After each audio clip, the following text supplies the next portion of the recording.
There's a little story I need to just share with you, strategically, because some of you asked me about strategy.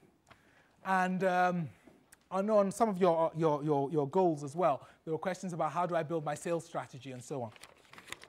Strategically, in the world we're living in, where it's likely to change faster than you can cope with, the strategies are far fewer, or maybe different. There's one strategy. Here the common one was more of the same. And then the detail of that was what you got from Michael Porter, barriers to entry, this, that, the other. So you got all these variants to try and do more of the same. Over here, more of the same actually is probably not the best thing to go for. More of different, different of different, okay?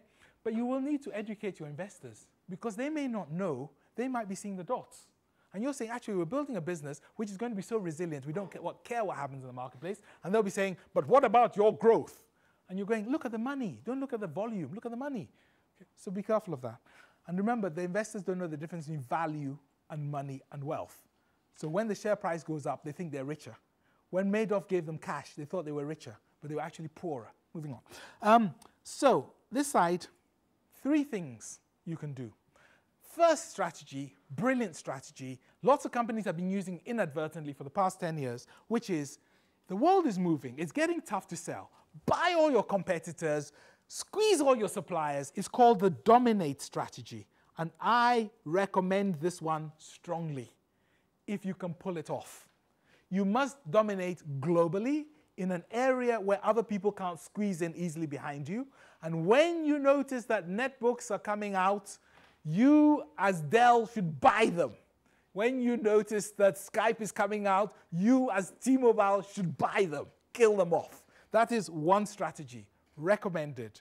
Really difficult, because in every single sector, there is only one globally dominant player. If it's you, superb. If it's not you, you're in trouble. Second strategy I recommend. Die strategy. Make your numbers look great. Okay, show some nice PR stuff. Another company who's trying to dominate will come along, buy you up, give you masses of money, stock options or vests. You go and you sit on a beach. Option number 2. A lot of technology companies and in the pharma space, a lot of pharmaceutical companies, they just produce vaporware. They make it look like it's going to be something cool, and one of the dominate companies with deep pockets comes and buys them, and they go, yes! And so they just keep inventing these things over and over. It's a good strategy. Then there's the really hard strategy, which is for the rest of us. And this is the evolve strategy. So I know you were talking about evolution and revolution, but I'm not talking about tinkering. I'm talking about really, going from having no eyes to creating the eyeball. Really evolving. So there's no comparison. Sorry. I think we were as well. I mean, the challenge that we've got, it's a relative point, is that, we're in 141 countries. Yes. So to revolutionise, to suddenly go from, from chariot to the car. Yes. Is something that's a massive challenge. It is. So for us, the evolution piece is still a revolution. Yes, absolutely. But let me just build on that, because that's really important. 141 countries. I was working with a client recently, and they had one of their clients is HSBC, and we're sort of chatting with. So I work with HSBC, they do, and it was very interesting. And the conversation came around to the fact that I think, if I'm correct, the budget for most large banks like HSBC or Citigroup for their IT departments are more than Google spend on their development. Isn't that amazing?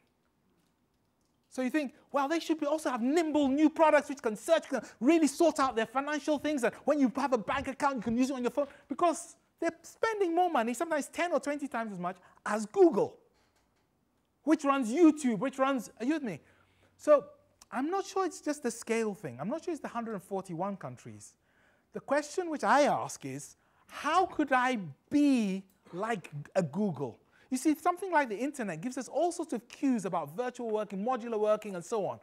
Who is the chief executive of the internet? Does it have one? Does it work? Mostly.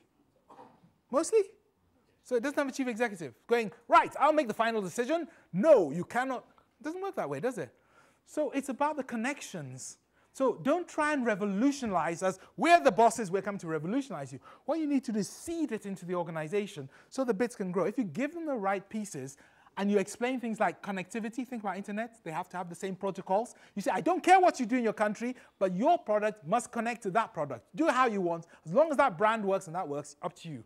So you don't have to really necessarily do all the detail of it. So we'll come on to that a bit when we start talking about how.